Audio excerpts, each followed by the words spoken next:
This Filmmaker IQ lesson is proudly sponsored by Rode Microphones, premium microphones and audio accessories for studio, live, and location recording.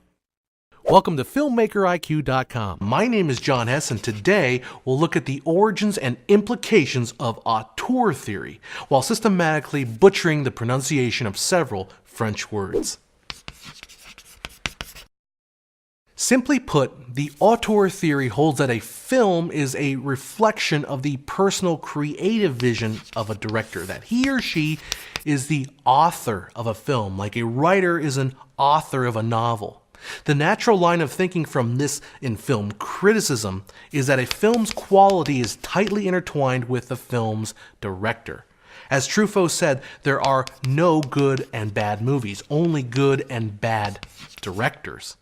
But to really understand the impact of this idea, which doesn't seem all that controversial on the surface, especially in today's media environment, we must consider it in a historical context. And to do that, we must look at the early 20th century French cinema.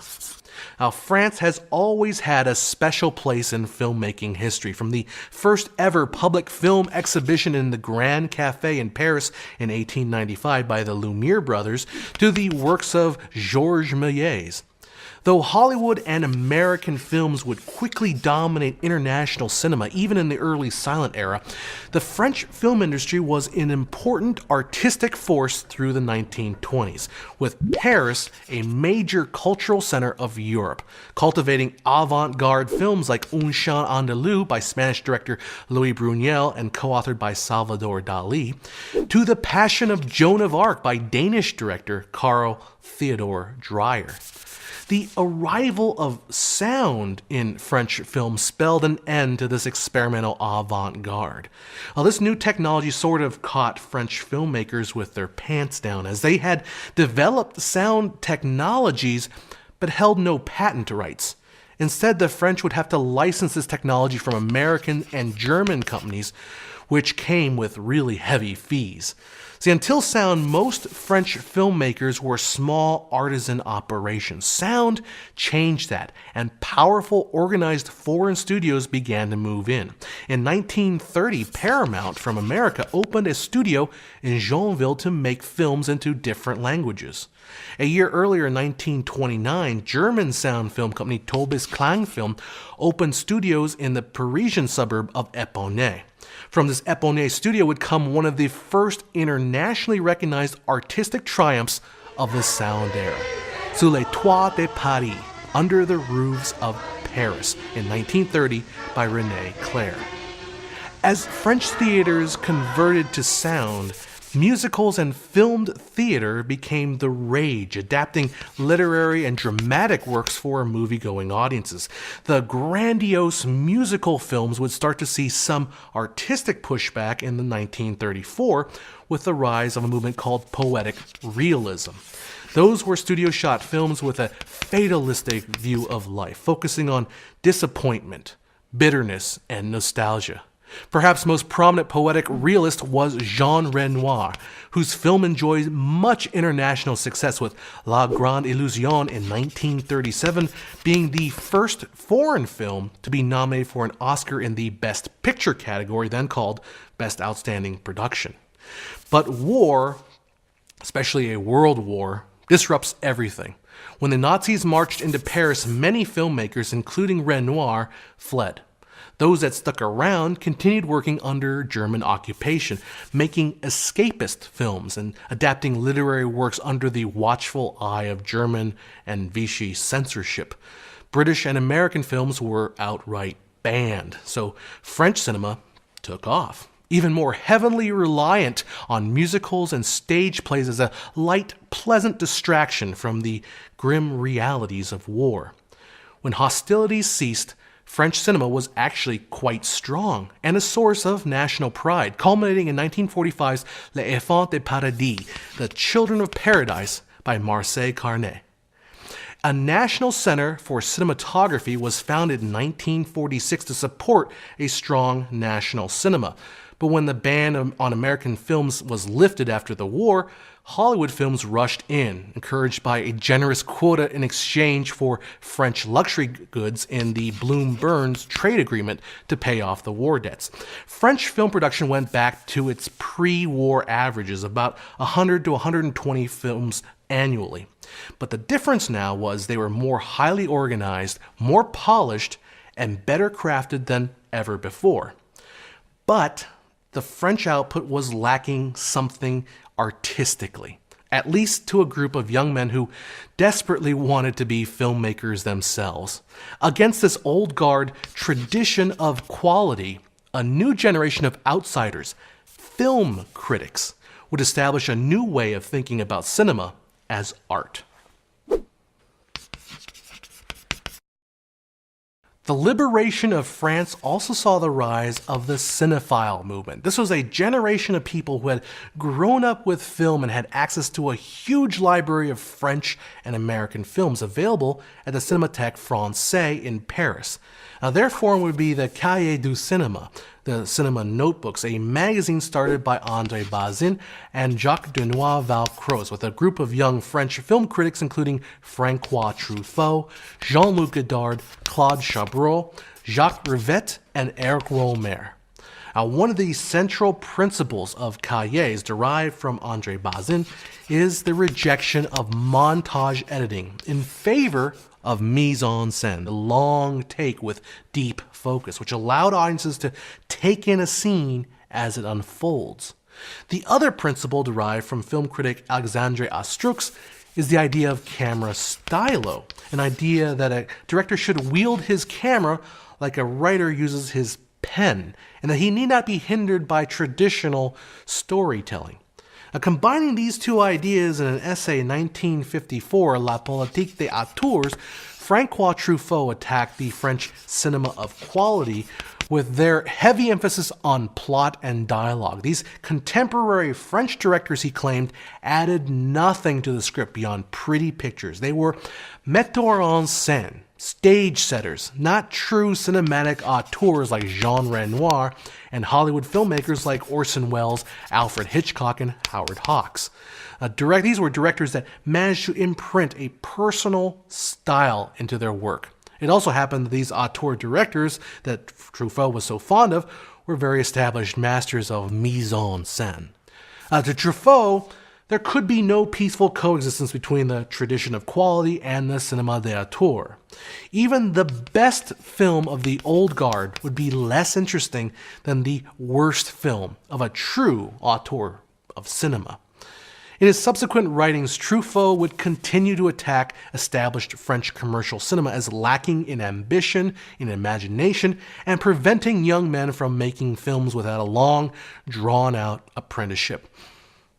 This actually sounds kind of familiar. There were certainly economic barriers in place. In the early 1950s, government money was only available to filmmakers with established track records. But by the end of the decade, laws would change to provide funding based on the quality of the submitted script, regardless of the filmmaker's track record. Now, by the time Truffaut became a director and made it big internationally with his 1959 film Les Quoi Cinq Coups, 400 Blows, which turned a $75,000 investment into $500,000 in American distribution rights deal, more private money found its way into independent French production, establishing the financial groundwork for the French New Wave that put a lot of the Cahiers film critics into the director's chair. Ultimately, Truffaut's call for the cinéma d'auteur may not have been a universal plea for cinema, but a manifesto against French commercial films that would ultimately lead to the French New Wave. But film critics across the Atlantic Ocean would take Truffaut's idea and run with it. Mid-century American filmmakers didn't exactly receive the concept of cinéma d'auteur very well. Unlike French cinema, which had always been small, artisanal-like productions, Hollywood in the studio system was an assembly line with films produced on a large-scale collaborative effort. But one film critic would really bring auteurism to the American public eye, Andrew Sarris. Saris, writing for Film Culture, created the term auteur theory in his landmark essay Notes on the Auteur Theory in 1962. Heavily influenced by André Bazin and the Cahiers du Cinéma, Saris puts forth auteur theory as a way to judge films by the way of their director. In the essay, he outlines 3 premises as a series of concentric circles for determining whether a director is an auteur or not. The first premise of auteur theory is technical competence of the director as a criterion of value. That is, a great director must be at least a good director, at least holding elementary skills in craft and technique of filmmaking. Now, moving inward, the second premise is a director must have a distinguishable personality that can be seen over and over again in his body of work. Lastly, an auteur imbues his film with an interior meaning, which is extrapolated from the tension between the director's personality and the material he has to work with. At the time, 1962, Saris lists Ophuls, Renoir, Mizoguchi, Hitchcock, Chaplin, Ford, Wells, Dreyer, Rossellini, Murnau, Griffith, Sternberg, Eisenstein, von Stroheim, Brunel, Bresson, Hawks, Lang, Flaherty, and Vigo as true auteurs of the cinema, masters of film whose body of work must be studied to appreciate their career-spanning genius. Although much further would be written about auteur theory by film theorists and historians, there would be a popular backlash from another famous American film critic, Pauline Kael. Writing for Film Quarterly in 1963, Pauline Kael rips apart Saris's premises of auteur theory in her essay, Circles and Squares, The Joys and Sorrows. On the subject of director needing to be competent, Kael argues that it's a pointless distinction to make. If a film works, who cares if the director meets some standard of proficiency? And how are we really to judge? On the second premise of auteur's signature style being unmistakable in his work, Kael asked the question, well, why? Why is a consistent signature style across films important at all? Why not judge a film on its own merit? When a famous director makes a good movie, we look at the movie. We don't think about the director's personality. When he makes a stinker, we notice his familiar touches, because there's not much else to watch.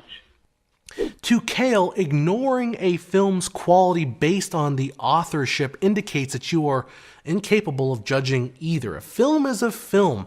Does it make it better if you have to watch all the other works by a particular director to get the style? Finally, on the last premise, Kael argues that the auteur theory glorifies trash. A piece of art is a medium of expression. Why does there need to be additional hidden meanings? There's subtext, of course, but what really is there to gain from further obscure meanings? Their ideal auteur is the man who signs a long-term contract, directs any script that's handed to him, and expresses himself by shoving bits of style up the crevasses of the plot. Instead, Kael argues that we should judge the artist by the movie, not the movie by the artist. Now, this spat between two film critics sparked off a culture war with two seemingly ideologically opposed camps, the Paulettes and the Saristes. But in reality, conflict is best used to sell papers. Outside a jab back and forth and a snarky line here and there was not a lot of gunfire exchange. Saris himself said in 2009, "We were so gloriously contentious, everyone bitching at everyone. We all said some stupid things, but film seemed to matter so much. Urgency seemed unavoidable." Perhaps Saris's greatest mistake was to call Truffaut's politique d'auteur a theory. The idea that there is a central figure in a film's production whose creative vision is translated onto the screen is an easily accessible way to talk about film as works of individuals, especially after the end of the old Hollywood studio system. But authorship in such a collaborative medium can be tough to discern. Consider Tim Burton's The Nightmare Before Christmas. Now, Burton wrote the original poem, came up with much of the concept and design, but he only spent 8 to 10 days total on set during its laborious 3-year production schedule because he was busy with Batman and Ed Wood. The directorial duties fell on his friend Henry Selick, who directed the film in the style of Burton. Now, it may have the signature look of a Tim Burton film, but Selick was the one in charge. And Nightmare shares a lot of similarity with Selick's later films like James and the Giant Peach and Coraline. It gets even more complicated with franchises. George Lucas is closely associated with Star Wars, and he did direct the first film, A New Hope, but directorial duties fell on Irvin Kershner for The Empire Strikes Back and Richard Marquand, who directed Return of the Jedi. Many fans disappointed at the prequels point to Lucas's over-involvement, that the original trilogy had a more balanced input from his other collaborators. The fact is, filmmaking is complex. In his later years, Andrew Saris said, "Auteurism is and always has been more a tendency than a theory, more a mystique than a methodology, more an editorial policy than an aesthetic procedure. The cinema is a deep, dark mystery that we auteurists are attempting to solve, and, what is infinitely more difficult, to report our findings in a readable prose. The cinema is a labyrinth with treacherous relation to reality." Though proponents of the auteur theory weren't the first to recognize the director's importance to the cinematic arts, Truffaut and others placed it first and foremost, above the plot, above dialogue, shaping in many ways the way we talk about films and film history. Acting, cinematography, editing, music, all these things are ultimately in service to the director's vision. But some influences shine above others, and an auteur doesn't necessarily have to be a director. It can be a writer, an actor, a producer, even a special effects artist. Now, if you study modern cinema, you will be hard-pressed not to find at least one individual or even a group of people whose vision and persistence were key to birthing that wonderful piece of motion picture history. So the question is, why can't that person be you? Go out there. Make something great. I'm John Hess. I'll see you at filmmakeriq.com.